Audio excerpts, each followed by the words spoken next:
सुनो, cash flow में मुझे आज बताना था पी एंड एल अकाउंट से कैश फ्लो बनाना।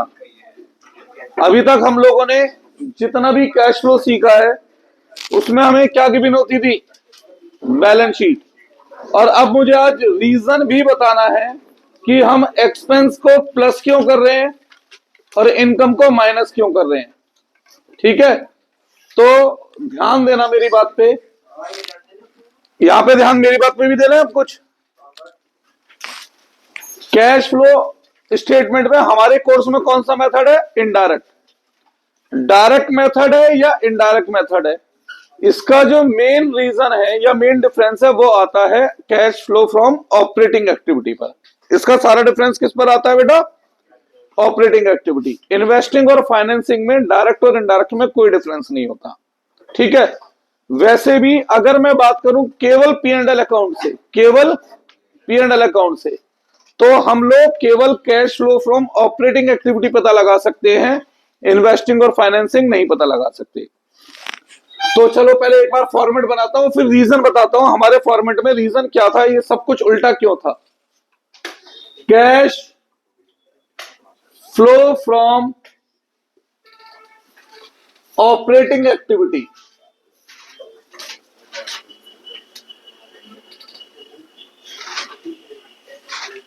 फॉर्मेट सभी को ध्यान है, और नहीं है तो अब तो मैं कुछ भी नहीं कर सकता, 2-3 बार चैप्टर पढ़ने के बाद भी कुछ ना करो तो।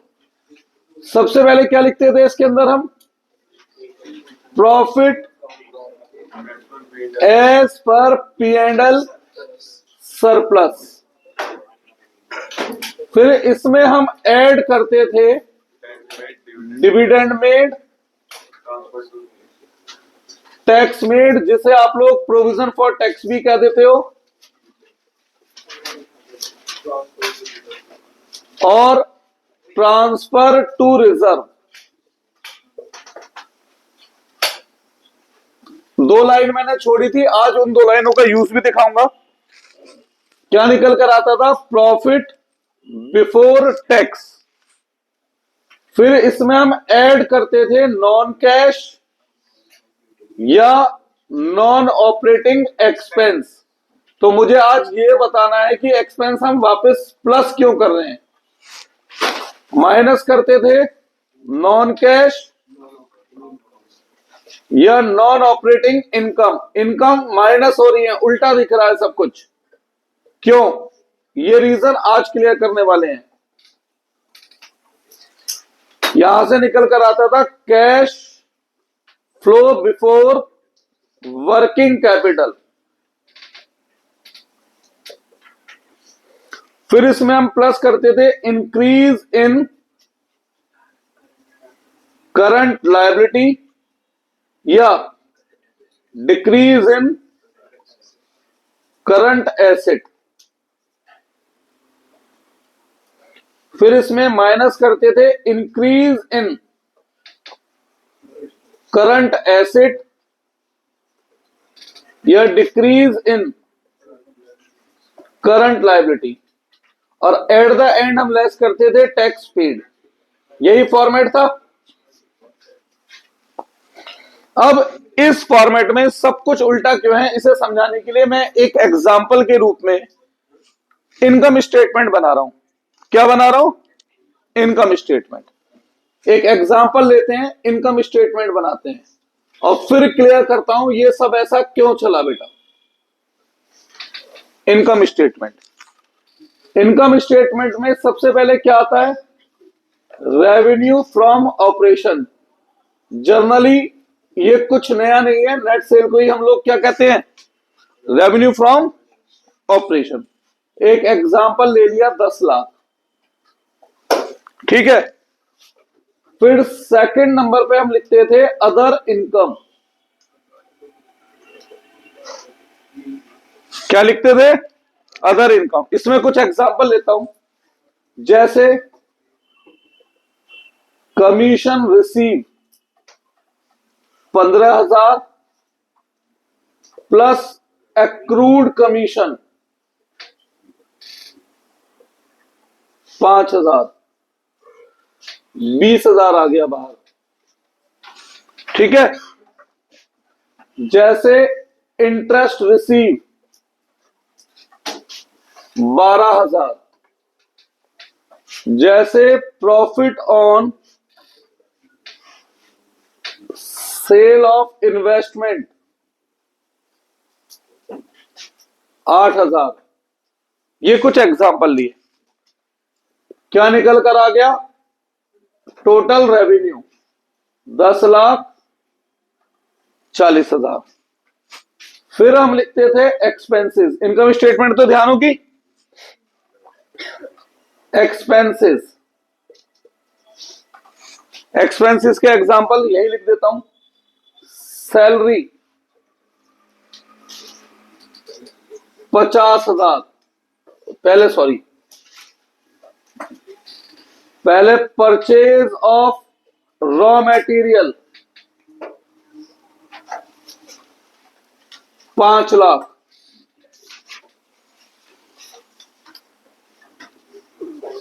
Salary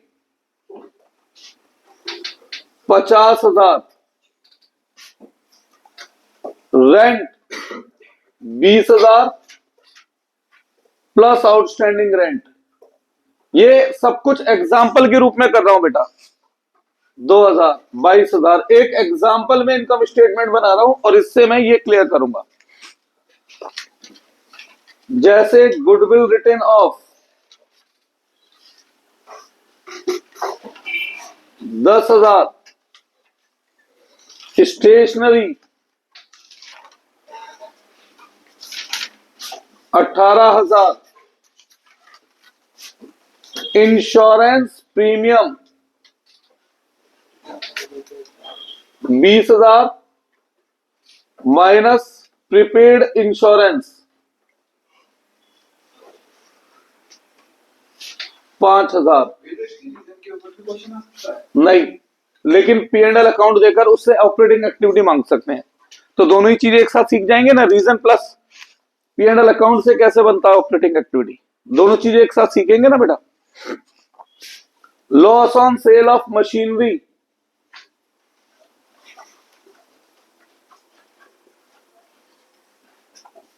10,000, discount allowed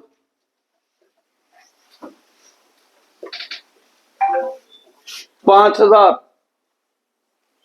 bad debt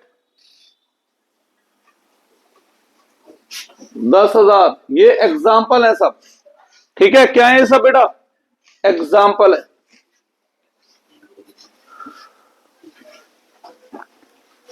preliminary expense return of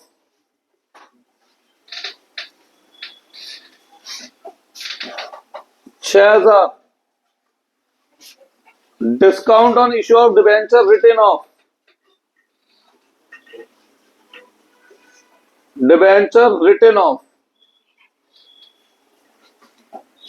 कितने? 4,000। ये कुछ एग्जाम्पल है। ये आ गया बी। टोटल करके बताना क्या आ रहा है, टोटल करके बताना क्या आ रहा है। 28, 50, 6 लाख, 625, 630, 640, 6,50,000। यहां से निकल कर आ गया। चलो इंटरेस्ट भी ऊपर ही ले लेता हूं, छोड़ो।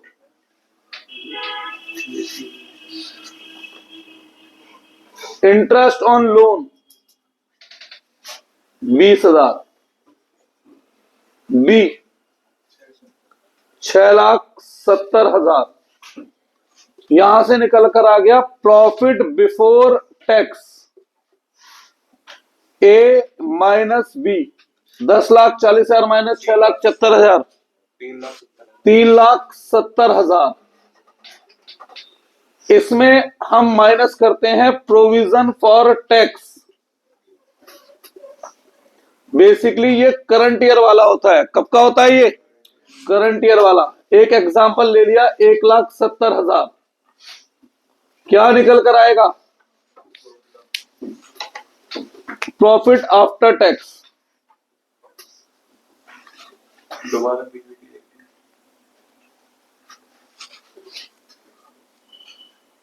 प्रॉफिट आफ्टर टैक्स, ठीक है। इसमें से फिर हम देते हैं डिविडेंड। क्या देते हैं? डिविडेंड। ये आया जैसे 2 लाख और हमने इसमें से डिविडेंड दिया 80,000। फाइनली निकल कर आता है बैलेंस प्रॉफिट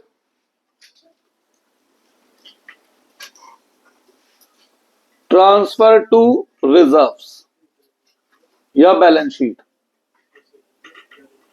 1/20। ये एक ज्यादा बड़ी इनकम स्टेटमेंट बनाई है, एग्जाम में छोटी सी होती है, सही है। अब मुझे रीजन सीखना है कि हम एक्सपेंस प्लस क्यों करते हैं, इनकम माइनस क्यों। जर्नली हमने बचपन से क्या, भाई बचपन मतलब 11वीं से क्या सीखा है, प्रॉफिट निकालते हैं तो एक्सपेंस माइनस करो, इनकम प्लस। पर हम क्या कर रहे हैं या उल्टा, जितने नुकसान है उन्हें प्लस कर रहे हैं और फायदे या इनकम को क्या कर रहे हैं, माइनस। अब इसके पीछे रीजन है बेटा, सबसे पहला रीजन, हम पढ़ रहे हैं इनडायरेक्ट मेथड। क्या पढ़ रहे हैं? तो हम शुरुआत ऊपर से नीचे की नहीं करते, हम शुरुआत करते हैं नीचे से ऊपर जाने की। हम शुरुआत करते हैं नीचे से ऊपर जाने की। दूसरा रीजन, इस एक्टिविटी का नाम क्या है? Cash flow from operating activity. तो हमें केवल वो चीजें या वो आइटम चाहिए जो कैश भी हो और जो ऑपरेटिंग भी हो। क्या मैंने ऑपरेटिंग की पहचान सिखाई है? नहीं। मैंने किसकी पहचान सिखाई है? नॉन ऑपरेटिंग की पहचान सिखाई है। किसकी पहचान सिखाई है?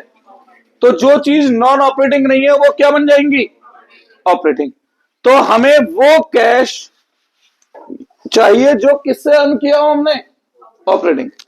अब जब हमने ये प्रॉफिट निकाला तो क्या इसमें सारे ऑपरेटिंग आइटम्स इंक्लूड है या ऑपरेटिंग और नॉन ऑपरेटिंग दोनों इंक्लूड है? क्या इसमें सारे कैश आइटम इंक्लूड है या कैश या नॉन कैश दोनों इंक्लूड है?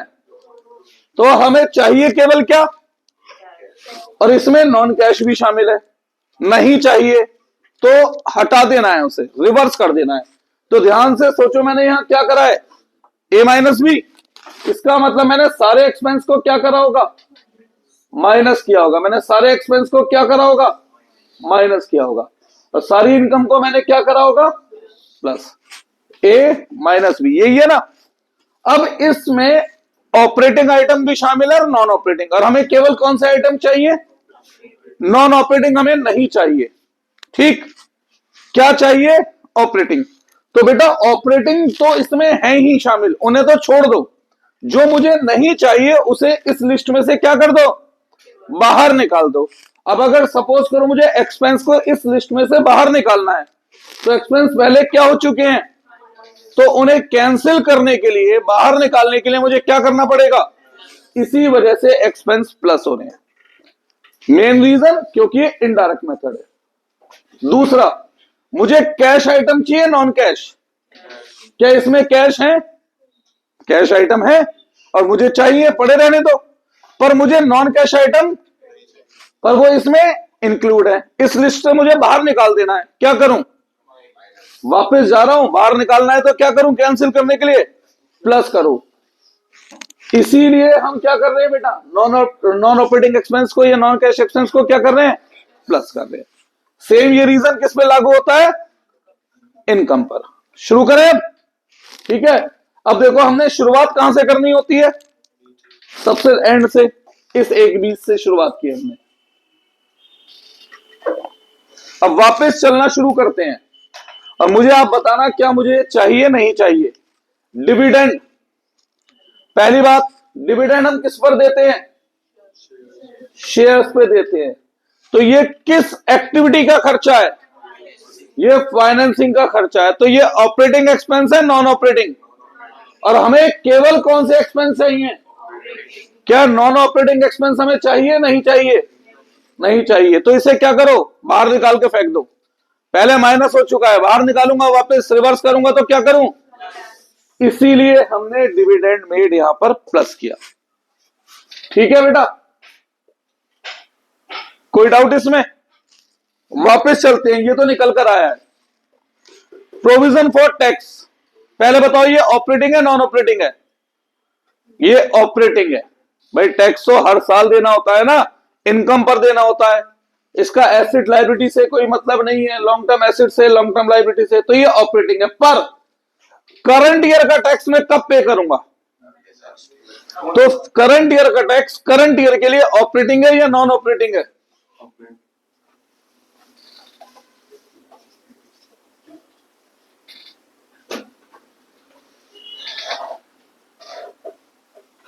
करंट ईयर का टैक्स ऑपरेटिंग है या नॉन ऑपरेटिंग है?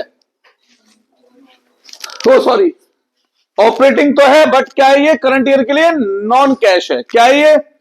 और हमें केवल क्या चाहिए, और ये क्या है? तो नॉन कैश को रखना है, हटा देना है। पहले क्या हो चुका है, तो हटाना है, तो वापस क्या करना पड़ेगा। इसीलिए यहां पर आके प्रोविजन फॉर टैक्स प्लस होता है। समझ आया? क्लियर है? वापस चलते हैं, ये तो कैलकुलेट होकर आया है। अब interest on loan, operating expense non operating. क्यों है नॉन ऑपरेटिंग? क्योंकि ये फाइनेंसिंग का खर्चा है, तो ये नॉन ऑपरेटिंग एक्सपेंस। और हमें केवल कौन से एक्सपेंस चाहिए? तो नॉन ऑपरेटिंग को क्या करना है? कैंसिल करना है। पहले क्या हो चुका था? माइनस, इसीलिए इंटरेस्ट प्लस हो जाता है बेटा। कितना? 20,000। वापस चलते हैं, डिस्काउंट और issue of debenture written off. एक तरफ रिटन ऑफ लिखा है तो ये बन गया नॉन कैश, दूसरी तरफ इसका संबंध किससे है? डिबेंचर से, तो ये बन गया नॉन ऑपरेटिंग। मुझे ऑपरेटिंग आइटम चाहिए या नॉन ऑपरेटिंग? और ये क्या है? चाहिए नहीं, भगा दू बाहर। पहले क्या हो चुका है? बाहर भगाना है तो प्लस डिस्काउंट और इश्यू ऑफ डिबेंचर। कितना? 4,000। प्रीलिमिनरी एक्सपेंस रिटन ऑफ लिखा है, रिटन ऑफ एमोर्टाइज, मतलब नॉन कैश आइटम। हमें केवल कौन से आइटम चाहिए, और ये क्या है? चाहिए क्या? हटा दू बाहर। तो पहले क्या हो चुका था? बाहर भगाना है तो प्लस कर दो। अब ये ध्यान से सोचो, ये वही लिस्ट होगी जो आपके स्कूल में आप लोगों को बताई गई होगी प्लस माइनस में याद करने के लिए। मैं रीजन के साथ बस लिखवा दे रहा हूं बेटा इसे। कितने? 6,000 रुपए। ये वही लिस्ट है ना जो लिखवाई होगी कि ये आइटम प्लस में आएंगे और ये माइनस में। वापस चलते हैं, बैड डेप्थ।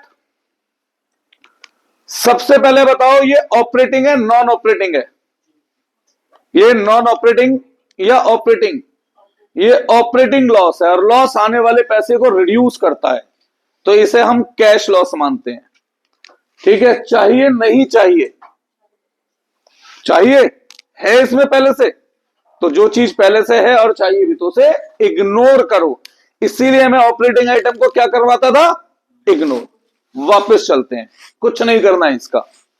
डिस्काउंट अलाउड, किसे डिस्काउंट देते हैं हम? नॉर्मली कस्टमर को। तो ये ऑपरेटिंग एक्सपेंस है नॉन ऑपरेटिंग एक्सपेंस है? क्या ये कैश पे असर गिरता है? हाँ, आने वाले कैश को क्या कर देता है? कम। तो ये कैश आइटम भी है और ये ऑपरेटिंग भी है। चाहिए या नहीं चाहिए? चाहिए, तो क्या करूं? पढ़ा रहने दो, यहां पे पहले से है शामिल। Loss on sale of machinery, किस एक्टिविटी का खर्चा है ये?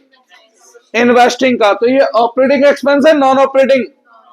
चाहिए नहीं चाहिए? तो पहले माइनस हो चुका है, क्या करूं? एड बैक कर दो। Loss on sale of machinery कितने रुपए? 5,000। वापस चलते हैं, इंश्योरेंस प्रीमियम कैश एक्सपेंस होता है non cash? Insurance premium cash expense है। ऑपरेटिंग एक्सपेंस है नॉन ऑपरेटिंग? क्या इसका शेयर डिबेंचर बॉन्ड लोन से मतलब है? फिक्स एसेट इन्वेस्टमेंट से नहीं। क्या ही है हमारा, ऑपरेटिंग भी है, कैश भी है।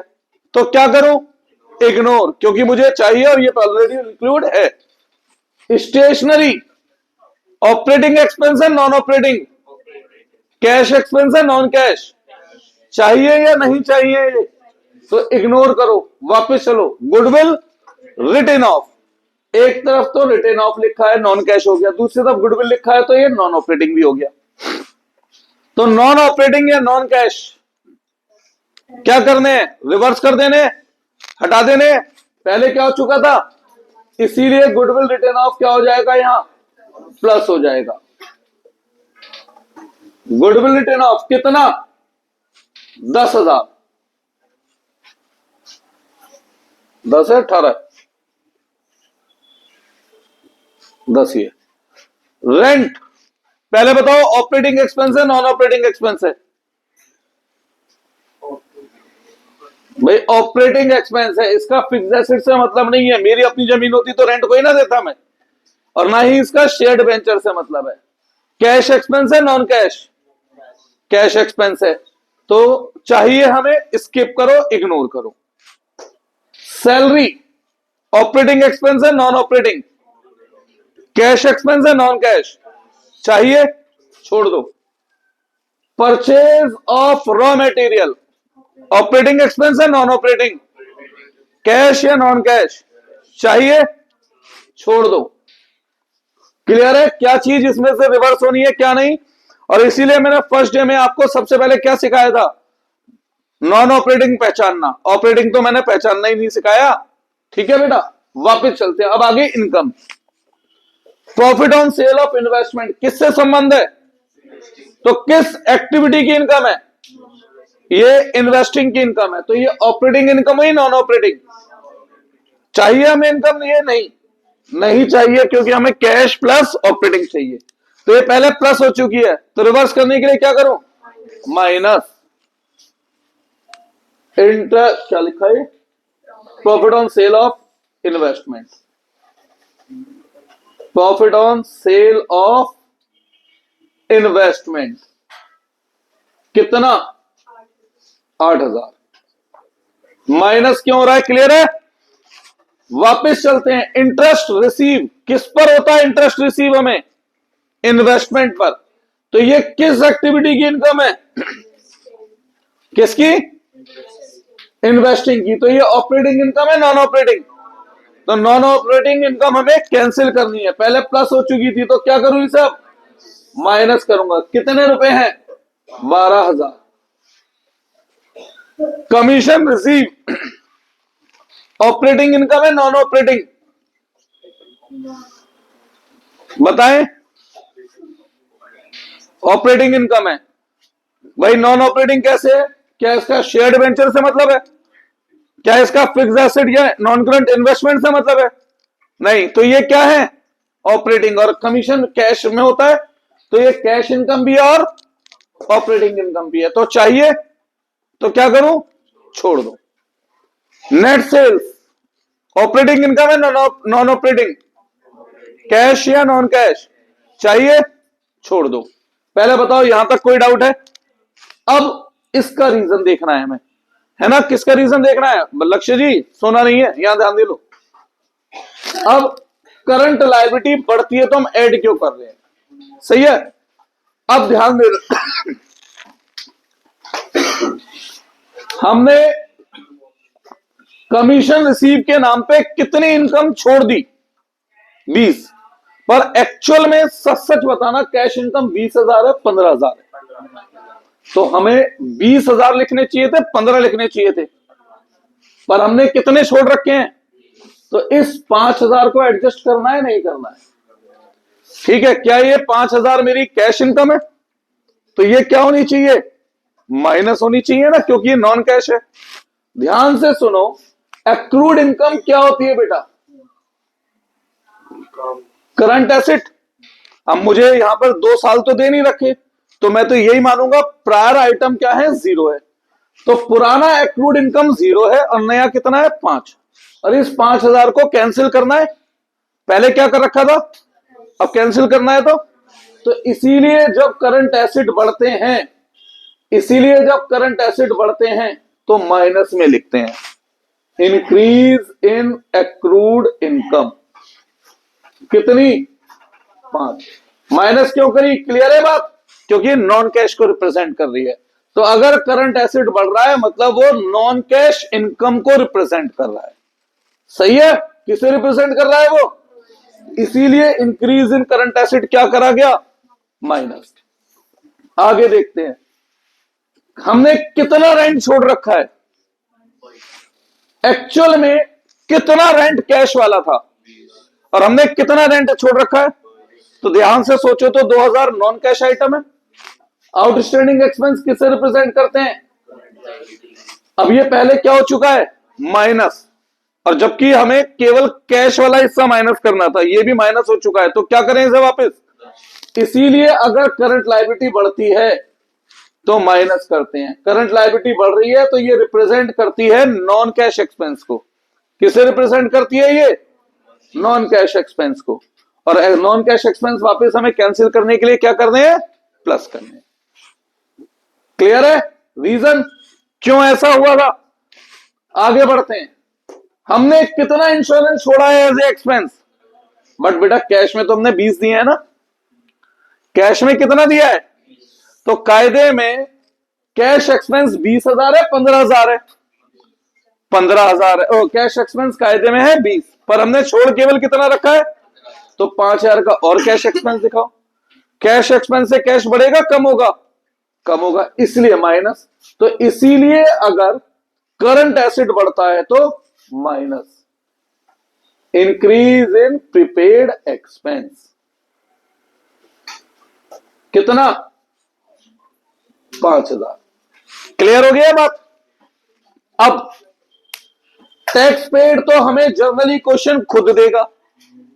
अगर क्वेश्चन खुद ना दे तो हम एज्यूम कर लेते हैं, हम एज्यूम कर लेते हैं जितना टैक्स मेड था उतना ही टैक्स पेड है। ये एज्यूम करा और नीचे नोट में लिखकर भी आएंगे एग्जाम में।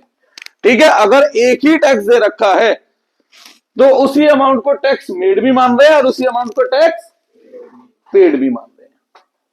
तो इस तरीके से ये क्वेश्चन सॉल्व किया जाएगा और ऐसे इनकम स्टेटमेंट हमें गिवन होगी। बस मैंने क्या करा है? मैंने तो सारी लिस्ट यही लिख दी है, वहां पर नोट टू अकाउंट के अंदर मिलेंगी इंफॉर्मेशन। अभी मैं एक क्वेश्चन करके दिखा रहा हूं। अब यहां मैं आपको एक आध चीज एक्स्ट्रा बताना चाह रहा हूं, ध्यान देंगे तो सुनो। सबसे पहले, जैसे हम सरकार को टैक्स देते हैं, क्या सरकार से टैक्स का पैसा वापस भी आता है? बिल्कुल आ सकता है।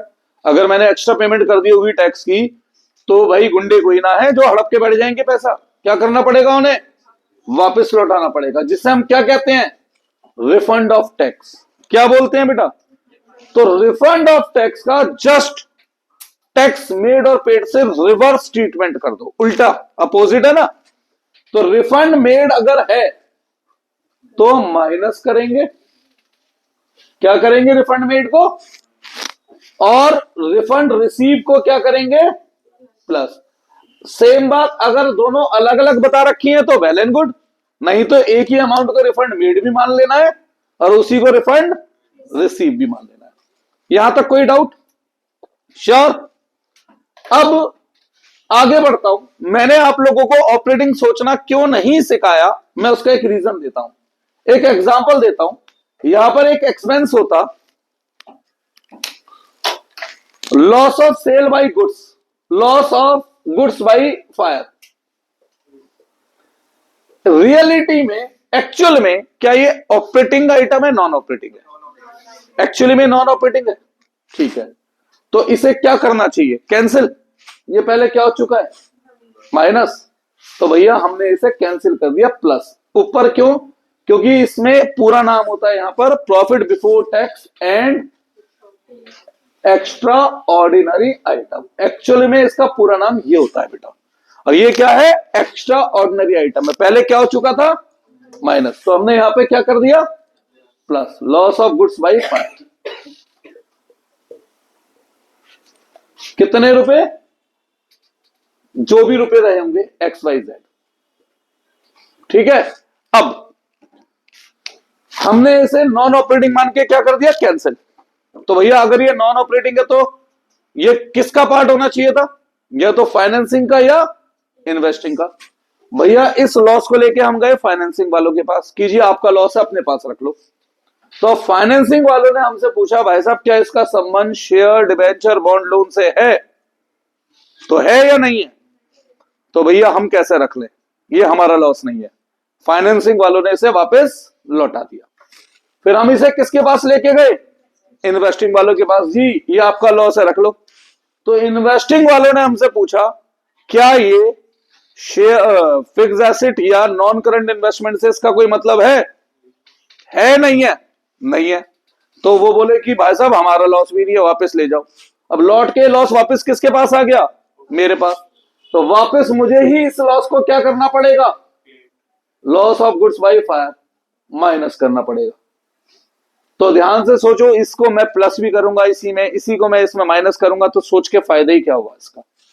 ठीक है, इसीलिए मैंने आपको ऑपरेटिंग सोचना सिखाया नहीं, मैंने आपको केवल क्या सिखाया, नॉन ऑपरेटिंग। जो बच गया वो ऑपरेटिंग में खुद ही एडजस्ट हो जाता है। यही प्लस यही माइनस, कोई फर्क आएगा नहीं, इसलिए हमने इसको क्या कर दिया था, स्किप कर दिया था। ठीक है, रीजन क्लियर है कि एक्सपेंस प्लस क्यों हो रहे हैं।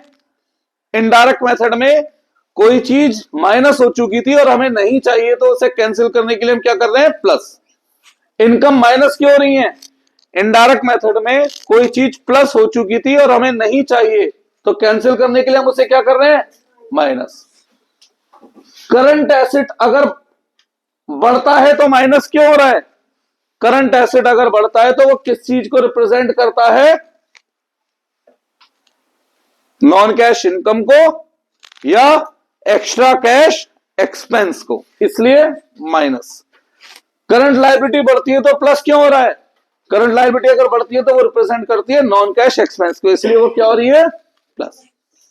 किसी को कुछ पूछना है इसमें तो पूछो, मैं बुक से एक क्वेश्चन करा रहा हूं, इससे लिंक। अच्छा सपोज करो अगर मुझे क्वेश्चन में एग्जाम में सीधा प्रॉफिट आफ्टर टैक्स दे दें, क्या दे दें, तो मैं वापस रिवर्स बैक कहां से जाऊंगा, तो उस केस में डिविडेंड क्या ऐड करूंगा, क्यों नहीं करूंगा, अरे जब माइनस ही नहीं हुआ तो प्लस क्यों करूंगा। सपोज करो मुझे सीधा पीबीटी दे दिया जाए, क्या दे दिया जाए, मैं पीबीटी से वापस जा रहा हूं, तो क्या टैक्स मेड ऐड करूंगा, क्यों नहीं करूंगा ऐड, भाई रास्ते में हमारे पड़ ही नहीं रहा टैक्स मेड, जब वो पहले माइनस हुआ ही नहीं है हमारे रास्ते में, तो हम उसे वापस प्लस कैसे कर दें। तो एग्जाम में ये भी ध्यान देना पड़ेगा हमें इनमें से कौन सा प्रॉफिट दे रखा है। ठीक है बेटा, अगर हमें पीएटी दे रखा है तो डिविडेंड हमारे रास्ते में नहीं आता, प्लस वापस नहीं होगा। पीबीटी दे रखा है तो हमारे रास्ते में ना टैक्स आएगा ना डिविडेंड, तो वापस एडबैक नहीं होंगे। कोई डाउट इसमें, आराम से सोच लो, कुछ पूछना है पूछो। बुक का एक क्वेश्चन करवा रहा हूं, दिखाओ 2025 वाली कोई बुक।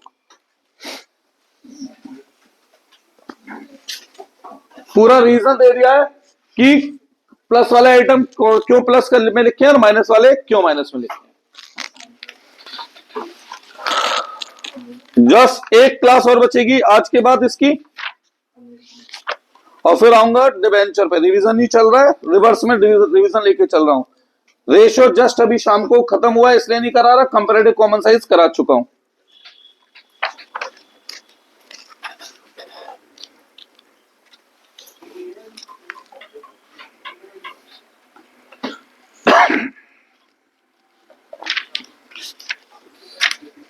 भाई साहब थोड़ा सा पढ़ने में भी ध्यान लगा ले करो, या बात करनी आते हो हैं, कंटिन्यूअस बात बोले जा रहा है।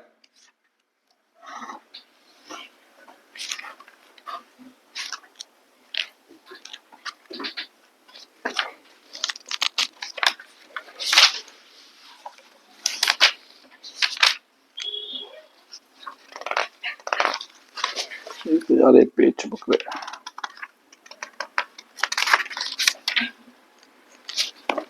क्वेश्चन कहां गया भाई,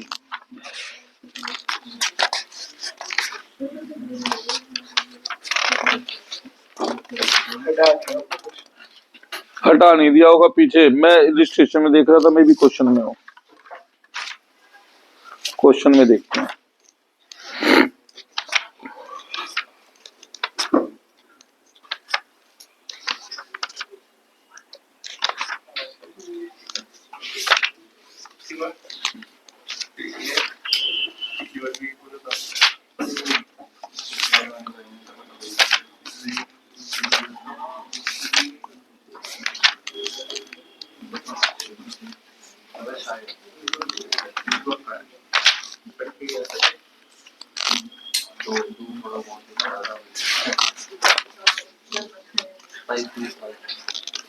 क्वेश्चन नंबर 19, ग्रुप में फोटो भेजना इसकी। क्वेश्चन नंबर 19 2025 की बुक।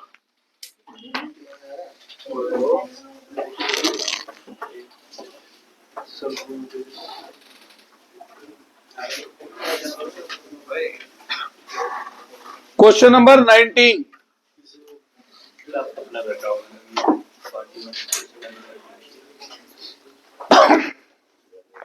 भेज दिया।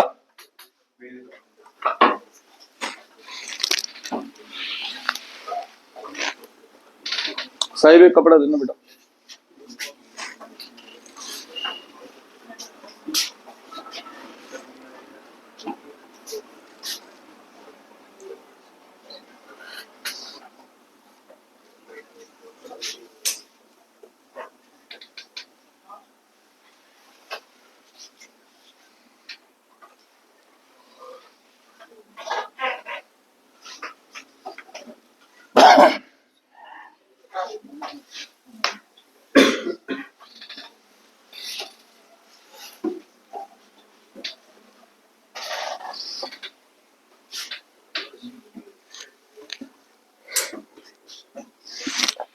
कराना शुरू करें। कैसे पढ़ना है क्वेश्चन? ऊपर से नीचे या नीचे से ऊपर? नीचे से ऊपर। तो इनकम स्टेटमेंट में एट लास्ट क्या दे रखा है? प्रॉफिट। पक्का यही दे रखा है बस? ठीक है, तो रास्ते में डिविडेंड आना ही नहीं चाहिए बेटा, क्योंकि हम शुरुआत कहां से कर रहे हैं? पीएटी से शुरुआत कर रहे हैं। तो इसे मैं लिखता हूं पीएटी, और रास्ते में क्या नहीं आ सकता? डिविडेंड नहीं आ सकता, और ट्रांसफर टू रिजर्व नहीं आ सकता। क्यों नहीं आ सकता ट्रांसफर टू रिजर्व? डिविडेंड के बाद ट्रांसफर टू रिजर्व होता है। तो पीएटी बताओ कितना दे रखा है? 1,80,000। वापस चलो, क्या है इसके बाद? इससे पहले प्रोविजन फॉर टैक्स। कब का टैक्स होता है? करंट ईयर का tax. Cash expense, non cash. तो एड बैक होगा कितना? 64,000। अभी स्टार लगा देता हूं, भूल ना जाऊं कि अगर हमें टैक्स पेड अलग से नहीं पता तो इसी टैक्स मेड को बाद में क्या मानेंगे? टैक्स पेड मानेंगे। ठीक है, आगे बढ़ो। प्रॉफिट बिफोर टैक्स तो निकल कर आया है, वो तो वैसे भी इन दोनों का सम करोगे तो 2,44,000 निकल कर आ ही जाएगा, तो उसमें तो कोई इशू ही नहीं है। और पीछे चलो, अदर एक्सपेंस में नोट गिवन है, तो नोट में से बोलो अदर एक्सपेंस क्या क्या है? Office expense. कैश एक्सपेंस होता है, non cash? Operating, non operating? तो ये तो हमें चाहिए, क्या कर दो? इग्नोर। और बताओ, सेलिंग एक्सपेंस कैश एक्सपेंस होता है, नॉन कैश? ऑपरेटिंग एक्सपेंस है, नॉन ऑपरेटिंग? ये भी हमें चाहिए, छोड़ दो। Loss on sale of asset, तो ये इन्वेस्टिंग का खर्चा है, यानी कि नॉन ऑपरेटिंग एक्सपेंस है, वापस ऐड करो। Loss on sale of asset कितना? 36,000। आगे बढ़ो, इसी के अंदर बस खत्म, 3 ही पॉइंट थे। वापस रिवर्स जाओ फिर। Depreciation is a non cash expense, वापस प्लस होगा। कितना है डेप्रिसिएशन? 1,85,000। ये कौन सी अमाउंट हुई? या तो हिंदी में बोल दिया, अंग्रेजी में? 1,85,000। वापस उल्टा चलो। Change in inventory. Change in inventory को फिलहाल मैं ऑपरेटिंग मान के छोड़ रहा हूं, उसकी जरूरत आएगी कहां पर? करंट एसेट में। कहां आएगी उसकी जरूरत? अब वो देखेंगे हम इसके बारे में क्या बता रखा है, नहीं तो मैं बताऊंगा इन लोगों ने इसे क्या माना होगा। ठीक है, नोट दे रखा है ना, तो नोट से बोलो ओपनिंग इन्वेंट्री कितनी? 284। क्लोजिंग बढ़ रही है, कम हो रही है? 284 से 3 लाख कम होना होता है। अगर करंट एसेट बढ़ता है तो माइनस, इंक्रीज इन स्टॉक कितना? 16,000। पक्का सही बोल रहे हो ना अमाउंट? खत्म नोट, वापस ऊपर आ जाओ, पीछे चलो। Purchase of stock in trade. Purchase of stock तो नॉर्मल है, ऑपरेटिंग है, कैश भी है, छोड़ दो। Total revenue. टोटल रेवेन्यू तो निकल कर आया है, छोड़ दो। Other income. अदर इनकम में नोट है तो नोट से बोलो। Dividend received. डिविडेंड किस पर मिलता है? Share. शेयर पर मिलता है। गलत, डिविडेंड इन्वेस्टमेंट में मिलता है। जब हम किसी और के शेयर में इन्वेस्ट करते हैं तो डिविडेंड मिलता है। डिविडेंड किस एक्टिविटी की इनकम है? तो ये ऑपरेटिंग इनकम है, नॉन ऑपरेटिंग? तो हटाओ इसे। डिविडेंड रिसीव कितना? 5,000। और बताओ। Gain on sale of plant. Gain on sale of plant, plant यानी कि इन्वेस्टिंग एक्टिविटी की इनकम है, इसे भी हटाओ, नॉन ऑपरेटिंग इनकम हो गई। 40,000. Gain on sale of plant कितना? 40,000. 40। और बताओ क्या लिखा है अदर इनकम में? बस वापस चलो। Revenue from operation.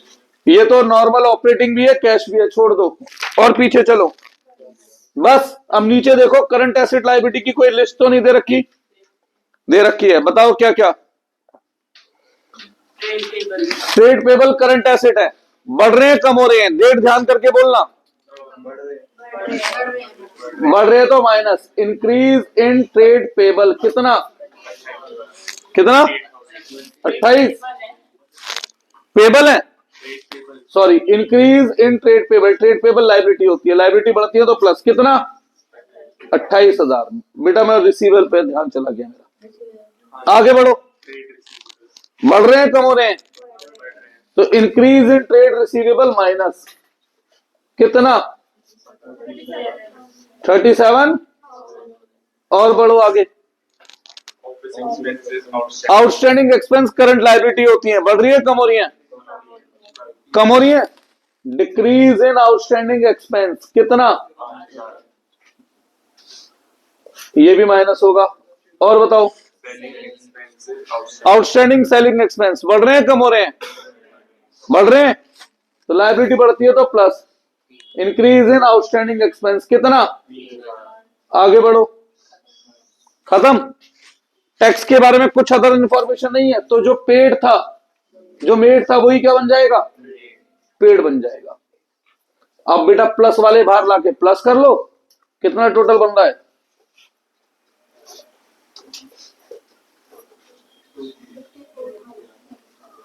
दो लाख 21,000। माइनस वाले बाहर लाके minus, this plus this minus this क्या आ जाएगा? कैश बिफोर वर्किंग कैपिटल निकालना।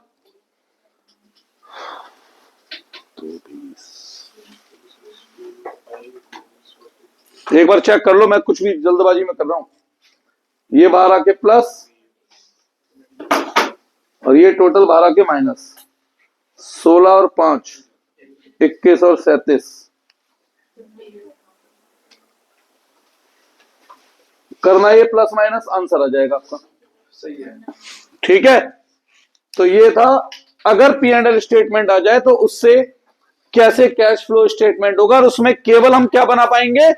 Cash flow from operating. Financing investing नहीं बना पाएंगे, क्योंकि इनकम स्टेटमेंट में एसेट लायबिलिटी की इंफॉर्मेशन पूरी नहीं होती है बेटा। कोई डाउट है? श्योर। मैं आज होमवर्क पहले भेजूंगा, तब उसके बाद क्लास की छुट्टी होगी। हाँ बेटा आ सकता है, बिल्कुल। कल इको का वो करना है, ठीक है। सुनो मेरी बात, कल शाम को बैच होता है ना, 3:30 बजे से बैच है इको का 5 बजे तक, और फिर 5 बजे अकाउंट का। 3:30 से 5 में इको में मैंने आप लोगों को इंडियन इको के सारे इंपॉर्टेंट क्वेश्चन बता रखे हैं, मैक्रो के बता रखे हैं। मैक्रो के क्वेश्चन पढ़ एक बार देख कर आना, जिसमें डाउट हो वो क्लियर करना। अगर समय बचेगा तो देखेंगे, कोई सैंपल पेपर देखते हैं, सही है। और 5 बजे फिर अकाउंट का है।